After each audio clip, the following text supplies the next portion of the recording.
If you have ever awakened convinced that someone stood beside your bed just a second ago, don't comfort yourself by saying it was a dream.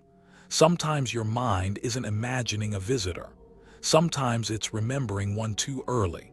Evan never believed old apartment buildings carried ghosts. Mold? Absolutely. Bad plumbing? Constantly. But hauntings belonged in movies, not in the peeling 6-story brick building where he rented Unit 407 because it was cheap and close to work. The first week was uneventful.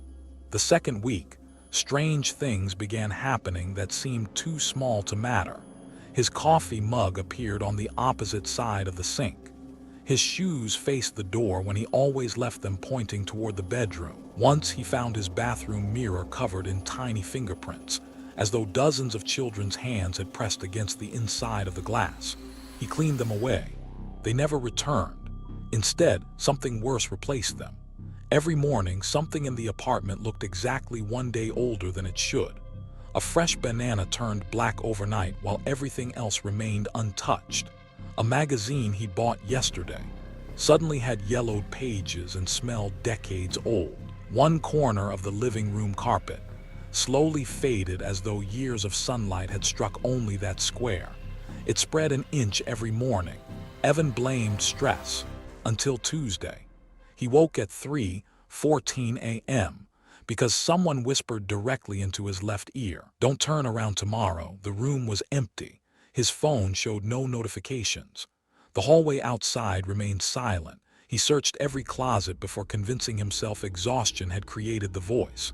The following night, at exactly 3:14, the whisper returned. "Don't answer the knock." No knock ever came. The warning felt ridiculous.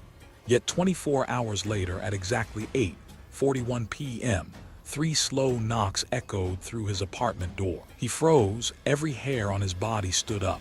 Because he already knew they were coming, he ignored them. The knocking stopped after exactly 3 taps when he finally checked the peephole. The hallway was empty. No footsteps. No elevator. Nothing. Over the next month, the whispers continued. They always arrived 1 day before the event they described. "Don't take the stairs." The next afternoon, the stairwell ceiling collapsed. "Don't trust the maintenance man." The following day, police arrested him for dozens of apartment thefts. Every warning proved true. Whoever whispered knew tomorrow. Eventually, curiosity defeated fear. Instead of obeying the warnings, Evan started writing them down.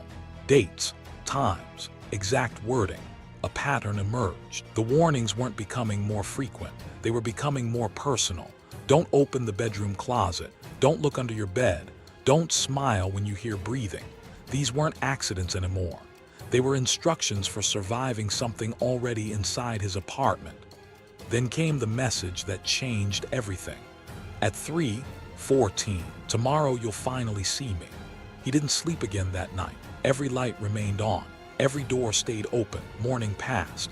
Afternoon crawled by. Sunset arrived. Nothing. Around midnight, relieved and embarrassed, Evan laughed.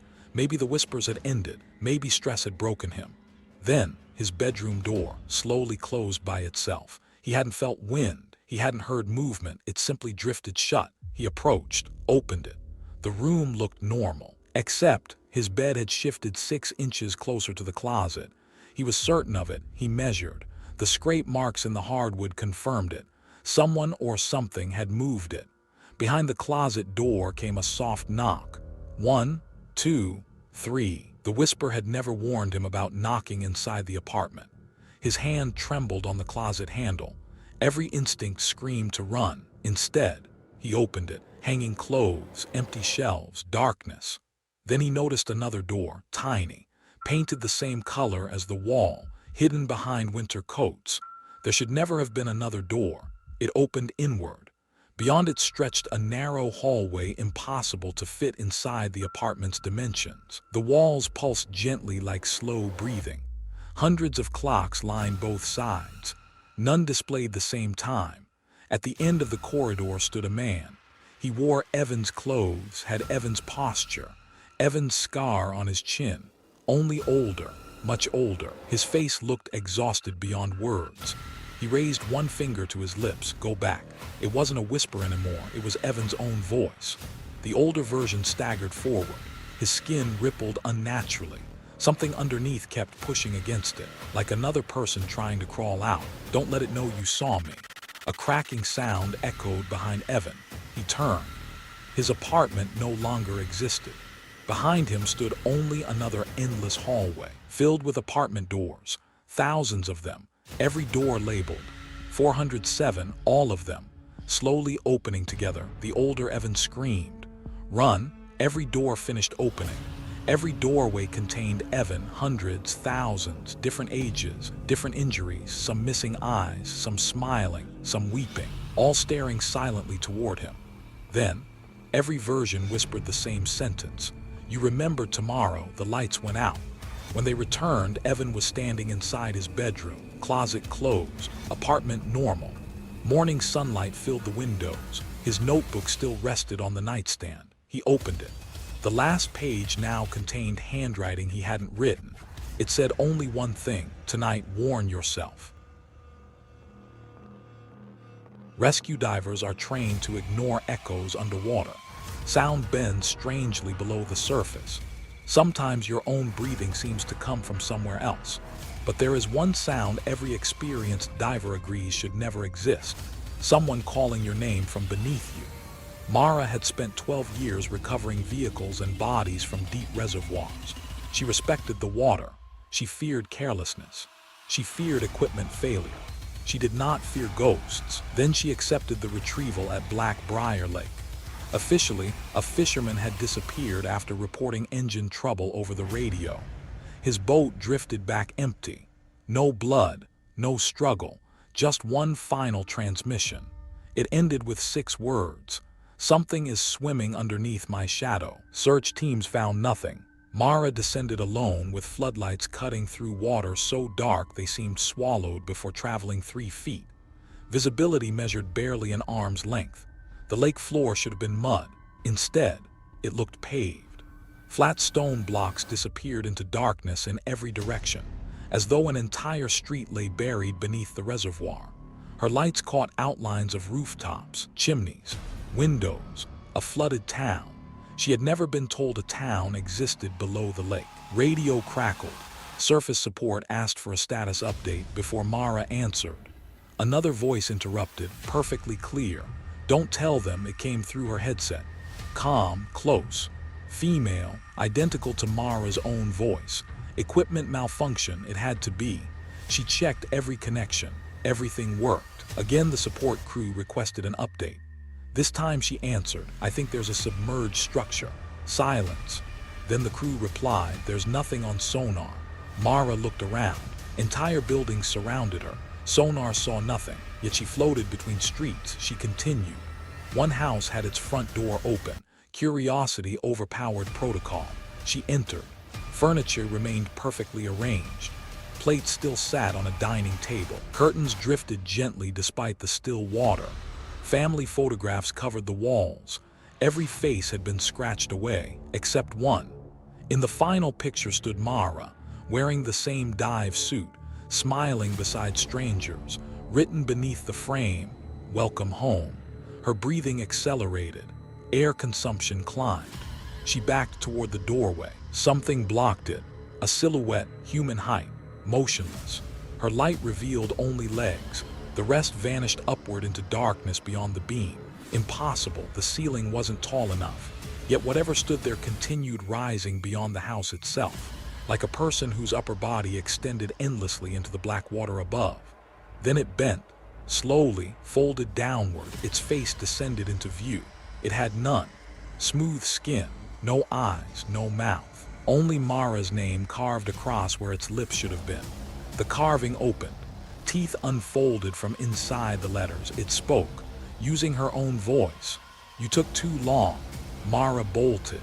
She kicked through streets that twisted impossibly. Buildings shifted places whenever she looked away. Her compass spun uselessly. Every route returned to the same intersection. In its center stood the missing fisherman's boat, resting perfectly upright on the lake floor. Inside sat the fisherman, dry, not decomposed, reading a newspaper. He slowly lowered it. "Please don't surface." He sounded terrified. "It follows whoever leaves." Before Mara could react, her safety line snapped tight. The crew had begun pulling her upward. She clawed at the line, trying to stop. The fisherman screamed, "Look below you." Against every survival instinct, she looked. Far beneath the buried town, beyond the visible bottom, something enormous opened one eye. The entire town wasn't resting on the lake floor. It was balanced on the closed eyelid of something waiting underneath. As Mara shot toward the surface, the eye opened wider. Every building began sliding into the darkness below. The last thing she heard before breaking into daylight wasn't through her headset. It came from inside her diving mask, inches from her face. "Thank you for bringing me up." The rescue crew pulled Mara aboard. They stripped away her equipment. They searched the lake for the missing fisherman. They found nothing, but every photograph taken after that day showed one detail no camera operator remembered seeing. No matter where Mara stood, whether indoors, outside, or surrounded by crowds, there was always one extra shadow beneath her. And if the image was enlarged far enough, the second shadow wasn't looking in the same direction she was. It was looking up, as though patiently waiting for the next body of water deep enough to open its other eye. If you ever stop at a roadside motel where every parking space is full, but you never see a single guest, leave immediately. Because some rooms don't rent by the night, they rent by the person. It was nearly 1:30 in the morning when Noah's GPS rerouted him off the interstate after a multi-car accident shut down the highway. Rain hammered the windshield so hard that the road disappeared every few seconds beneath sheets of water. Gas was nearly empty. His phone had no signal. The nearest town didn't even appear on his map. Then, through the storm, he spotted a flickering neon sign. Willow Pines Motel, vacancy. Half the letters buzzed weakly before fading into darkness. The parking lot looked strange. Nearly every space held a vehicle. Some looked brand new. Others appeared decades old.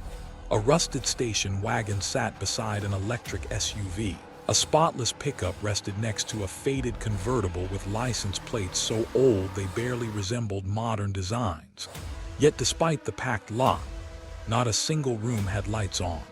The office door chimed softly as Noah stepped inside. An elderly clerk looked up from a thick ledger. He didn't ask Noah's name. He didn't request identification. He simply reached beneath the counter and slid over a brass key. "Room 18. Noah frowned. "You didn't even ask if I wanted a room." The clerk smiled. "You already chose it." Noah assumed the old man was joking. He paid cash. The clerk never counted it. Before Noah left, the old man quietly added one final sentence. "No matter what you hear, don't answer anyone who says they've been locked out." The room smelled faintly of cedar and bleach. Everything looked surprisingly clean. Fresh towels, fresh sheets. A television that only displayed static. One thing stood out. Beside the bed sat an old leather guest book. Curious, Noah opened it. Instead of comments about service or cleanliness, every entry contained the same sentence. "I thought the knocking was coming from outside." Hundreds of pages, different handwriting, different ink, always the same sentence. Noah closed the book. Thunder rolled overhead. Sometime after 3:00 a.m., 3 slow knocks echoed against the motel door.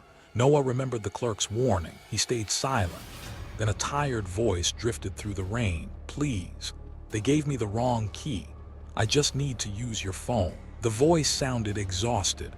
Cold, human, Noah stepped toward the peephole before looking. He noticed something impossible. Water dripped from beneath the bathroom door, but he hadn't used the shower. The puddle spread slowly across the tile. "Knock, knock, knock, please. I know you're awake." Noah ignored it. Minutes passed. Silence returned. Finally, he checked the peephole. The walkway outside was empty. No footprints, no person, just rain behind him. Another knock. This one came from inside the bathroom. He froze. Water continued flowing beneath the door. One drop at a time, the knocking came again. Slow, hollow, as though someone stood inside the bathtub, knocking from behind the shower curtain. Noah grabbed a lamp as a weapon and shoved the bathroom door open. Empty, dry, not a single drop of water anywhere. The puddle outside the door had vanished. His breathing steadied until he noticed the mirror. Words had appeared across the fogged glass. Room 18 isn't yours yet. He spun around. Nothing. He wiped the mirror clean. The letters disappeared, so did his reflection for nearly 5 seconds. The mirror reflected the empty bathroom. Then his reflection slowly walked into frame. Several seconds after he had stopped moving, it smiled. Noah did not. He fled the bathroom, grabbed his car keys, threw open the motel door. Every vehicle in the parking lot had disappeared. Every single one, including his own. The motel sat alone beneath the storm. Then headlights appeared at the entrance. A sedan rolled silently into the lot. It parked beside room 18. A frightened traveler climbed out carrying luggage. He looked soaked, confused, exactly as Noah had looked an hour earlier. The traveler glanced toward Noah. Relief spread across his face. "Thank goodness. Have you been staying here long?" Noah opened his mouth before he could answer. The office door opened. The elderly clerk stepped outside, holding another brass key. Room 18, the traveler accepted it. He walked directly toward Noah's room, without acknowledging Noah standing in front of it, as though Noah wasn't there anymore. Panic surged through him. He shouted, waved his arms. Nothing. The traveler unlocked the door, walked inside. The light came on. Through the window, Noah saw himself, sitting calmly on the edge of the bed, waiting. The version inside slowly looked toward the newcomer and smiled exactly the way Noah's reflection had. Morning sunlight finally broke through the clouds. State police arrived after reopening the highway. They found an abandoned motel, closed for nearly 20 years. Room 18 contained no furniture, no electricity, no guests, only a weathered guest book lying on the dusty floor. Officers flipped through its pages. The final entry had been written only hours before, in fresh ink. "I thought the knocking was coming from outside. Truck drivers whisper about a stretch of highway where the mile markers count backward. And if your dashboard clock ever freezes at 2:46 a.m., you've already missed the last exit that belonged to the real world." Rachel loved driving at night. Less traffic, cooler air, endless ribbons of headlights stretching across empty states. She was returning from a business conference, facing another 4 hours before home.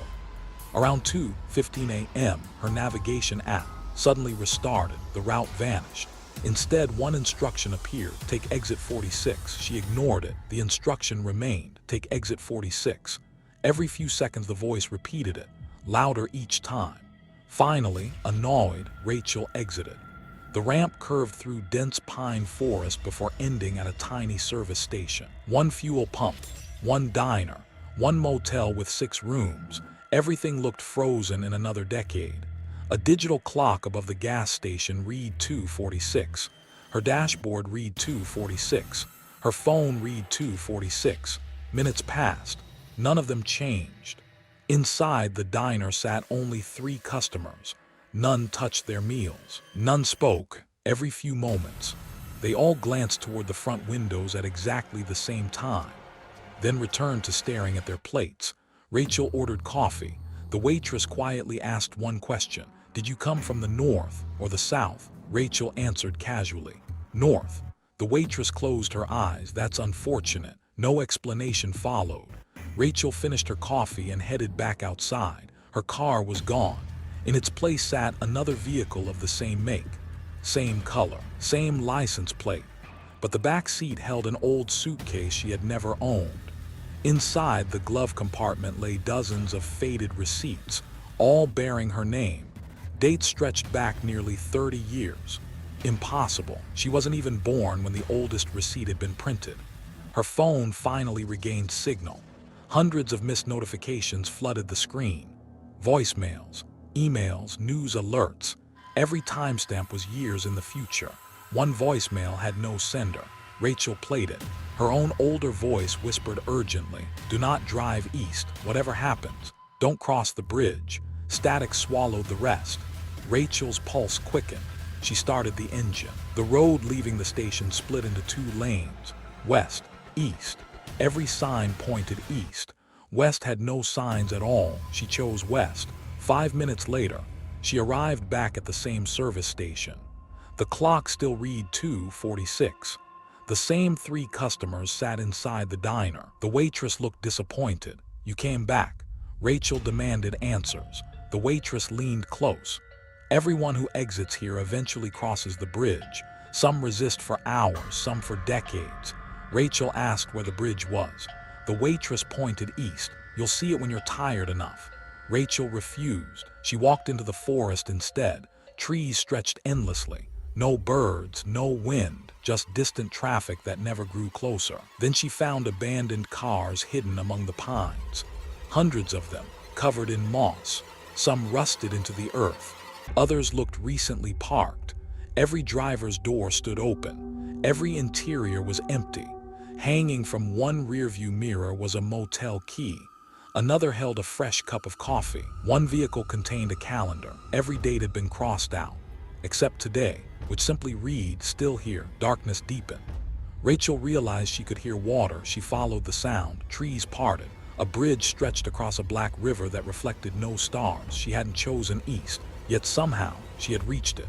Halfway across stood dozens of people, motionless, facing the water. None acknowledged her. As she approached, she realized every face looked familiar. They were all different versions of travelers, different ages, different clothing, all holding motel keys. At the center of the crowd stood an elderly woman. Rachel recognized her instantly. It was herself, decades older.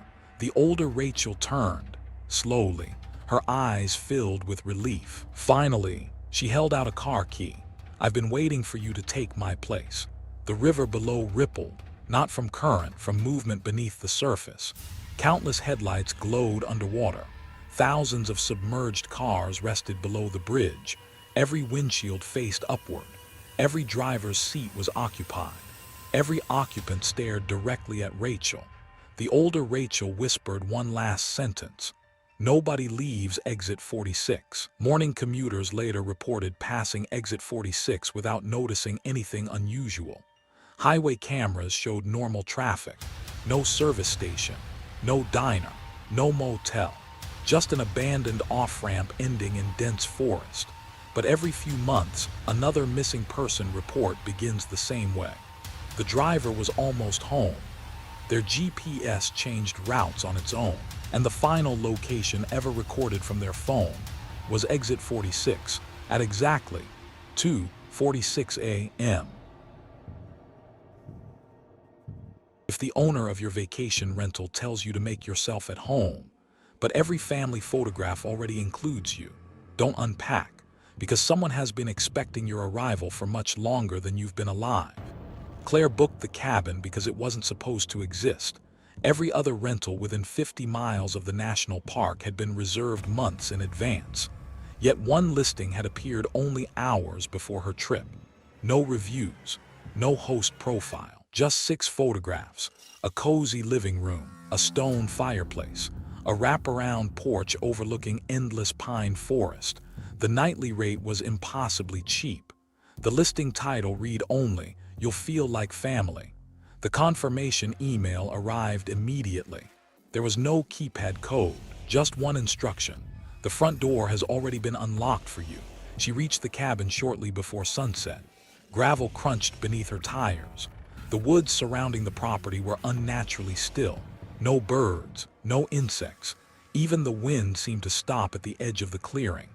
The front door stood slightly open. Warm yellow light spilled onto the porch. Someone had lit the fireplace.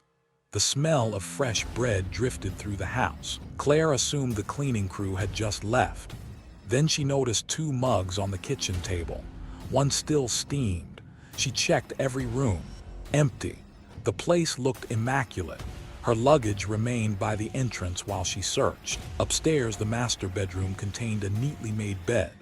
On the nightstand sat a framed photograph. It showed the cabin during winter. Standing on the porch was Claire, wearing the exact jacket she had on now. Snow covered the ground. She had never visited this place before. She convinced herself it only resembled her, until she saw the scar above the woman's eyebrow. The same scar Claire had carried since childhood. She placed the picture face down. Her phone displayed no signal. Neither did the cabin's Wi-Fi. The router lights blinked steadily, connected, yet nothing loaded. Night settled quickly. Around 10:00 p.m., footsteps creaked across the porch. Slow, measured. They circled the cabin once, then stopped outside the front door. Claire looked through the peephole. Nobody. The porch stood empty beneath moonlight. Another creak, this time directly above her on the roof. Something walked from one end of the cabin to the other, heavy enough to bend old timber. She grabbed the fireplace poker. The footsteps ended. Silence settled over the cabin. Then came a soft knock, not at the front door, from inside the wall beside the fireplace. 3 taps, a pause, 3 more. Claire stepped closer. The knocking moved. It traveled through the wall, across the room, up the staircase, into the hallway above. As though someone crawled inside the walls, knocking as they moved. She followed. The sound stopped outside a locked attic hatch. A small brass key already hung from the latch. She was certain it hadn't been there earlier. Against every instinct, she unlocked it. The attic contained no boxes, no insulation, just a furnished bedroom. Fresh flowers rested on a dresser. Clothes hung neatly in the closet. Family portraits covered every wall. Claire appeared in all of them: birthdays, Christmas mornings, weddings. Decades of memories she had never lived. Every photograph included the same older woman standing beside her, smiling. One frame rested on the bed. Its caption read, "The day she finally came home." Behind her came the unmistakable sound of breathing. Claire spun around. The room was empty. Then every photograph tilted at exactly the same angle. Every version of Claire inside them slowly turned their heads toward the real Claire. Their smiles faded, one by one. They began knocking from inside the glass. Tiny fists struck picture frames. Louder, faster, the glass never cracked, but the knocking echoed throughout the attic. Claire ran downstairs. The front door wouldn't open. Every window refused to budge. Her car keys were gone. In their place sat a handwritten note. "Don't leave before breakfast." The smell of bacon drifted from the kitchen. Someone hummed softly. She rounded the corner. The stove cooked by itself. Plates slid from the cabinet onto the table. Chairs pulled themselves out. 4 places were set. Then a 5th, directly across from Claire. An empty chair, slowly scraped backward, as though someone invisible had just stood up. A teacup lifted into the air, tilted. Invisible lips drank from it. Condensation appeared on the chair cushion. The weight of a body settled into the wood. Then a voice whispered from the empty seat, "You've grown so much." Claire bolted toward the back door. It opened. She sprinted into the forest. The trees stretched endlessly. After 20 minutes of running, she emerged into the clearing, facing the front porch again. Smoke still rose from the chimney. Morning sunlight filtered through the pines. A moving truck sat in the driveway. Workers carried furniture inside. They never acknowledged Claire. A young couple stepped out of an SUV, laughing, excited. The husband checked his phone. Looks like the Airbnb host already unlocked the place. Claire screamed for help. Nothing. The couple walked through her as though she were cold air. They disappeared inside. The front door closed. Minutes later, laughter echoed from within, followed by the sound of another chair being pulled out. Then another, as though the family was growing once again. Years later, the listing still appears without warning. No reviews, no host, just one updated photograph. A smiling family gathered around the breakfast table. If you look closely, one woman at the far end seems terrified. Everyone else has a hand resting gently on her shoulder, keeping her exactly where she belongs. Highway patrol officers rarely discuss the disappearances along Route 131, not because they don't know what happened, but because every survivor tells the same impossible story. They all insist the road itself asked them to keep driving. Daniel began the trip just after midnight. He planned to reach the next city before dawn. Weather was clear. Traffic was light. Everything felt ordinary. At exactly mile marker 131, his odometer reset to 0. The dashboard clock vanished. Every radio station became silent. Then a calm voice emerged from the speakers. Estimated arrival. A pause. Never. The navigation screen turned black. One white arrow remained. It pointed straight ahead. Daniel reached for his phone. The battery displayed 100%, yet every app had disappeared. The screen showed only a live camera feed. It displayed the road behind him. There were no cars. Then one appeared. A pair of headlights emerged from darkness. They gained on him rapidly. Daniel glanced in his rearview mirror. Nothing. Empty highway. He looked back at the phone. The headlights were closer, still invisible in reality. The feed showed them only a few car lengths away. His mirror showed empty asphalt. Suddenly, the camera image shook violently. Something crossed between the headlights and his bumper. It was too tall to fit inside the frame. Only impossibly long legs were visible.